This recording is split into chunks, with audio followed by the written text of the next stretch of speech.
지난 금요일 문재인 대통령이 김호수 검찰총장 후보자의 인사청문 요청안을 제거했습니다. 야당이 임혜숙, 박준영, 노영욱 장관 후보자의 지명 철회를 요구하고 있는 시점에서 또 다른 부적격자의 인사청문을 요청한 것은 오만과 불통의 극치를 보여주는 단면이 아닐 수 없습니다. 국무총리와 관련된 의혹 또한 가볍게 넘길 사안이 아닙니다.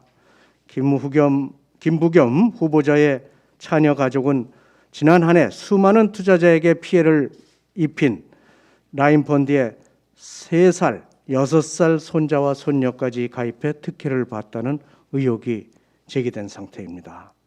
이에 대해서 김 후보자는 어물쩍 시간 때우기식 답변이 아닌 보다 구체적이고 명확한 해명으로 국무총리로서 이 적합성을 국민께 판단받아야 할 것입니다.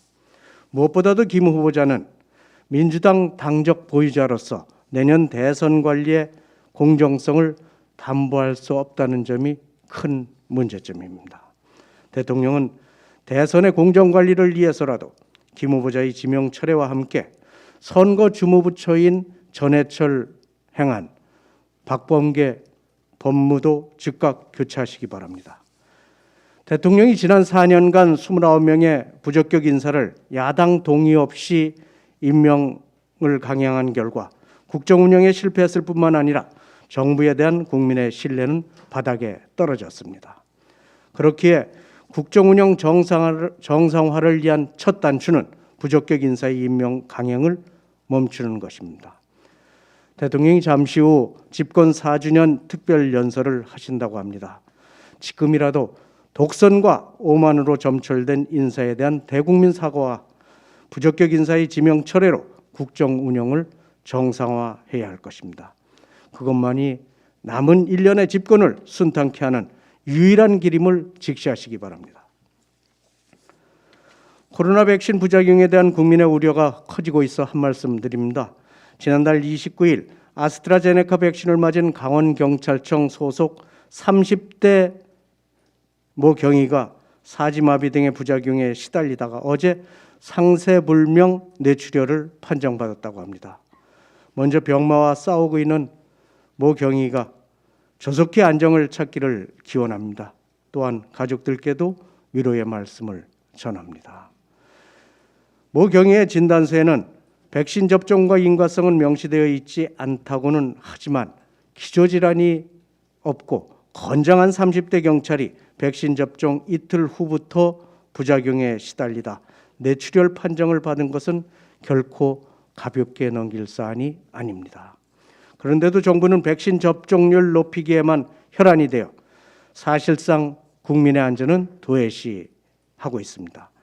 정부는 백신에 대한 이상 반응은 0.1% 정도라고 그 위험성을 가볍게 치부하고 집권 여당 대변인은 소화제를 먹어도 부작용으로 사망한다면서 국민의 불안감을 매우 안일하게 바라보고 있습니다. 대통령은 백신 부작용 사태에는 침묵하면서 백신 접종이 최고의 효도라면서 백신 접종 독려에만 집중하고 있고 국민 불안감 해소 대책은 어디서도 찾아볼 수 없습니다. 정부의 인식 자체가 아니하니까 코로나 백신을 맞을 의향이 있다는 국민의 비율이 갈수록 줄어드는 추세입니다. 또한 정부가 주장하는 11월 집단 면역에 기대를 거는 국민은 10%도 안 됩니다. 국가가 국민의 건강을 책임진다는 확신이 없으니 정부의 백신 시스템에 대한 신뢰 자체가 붕괴되고 있는 것입니다. 정부는 백신 접종률을 높이는 데만 혈안이 돼서 국민의 아픔을 외면하는 우를 범해서는 안 될 것입니다. 백신 접종률만큼 중요한 것이 국민 한 사람 한 사람의 안전입니다. 정부는 백신 부작용과 연관성이 없다면서 현실 도피성 답변을 늘어놓을 것이 아니라 백신 접종 후 발생하는 모든 피해에 대해 선제적으로 대처할 수 있는 방안을 강구하기 바랍니다. 우리 당은 백신 부작용 피해에 대해 폭넓은 국가 피해 보상을 제도화하는 방안을 구체적으로 논의 중에 있습니다. 민주당도 이에 동참해서 조속한 시일 내에 국회에 총의가 모아질 수 있도록 협조해 줄 것을 당부합니다.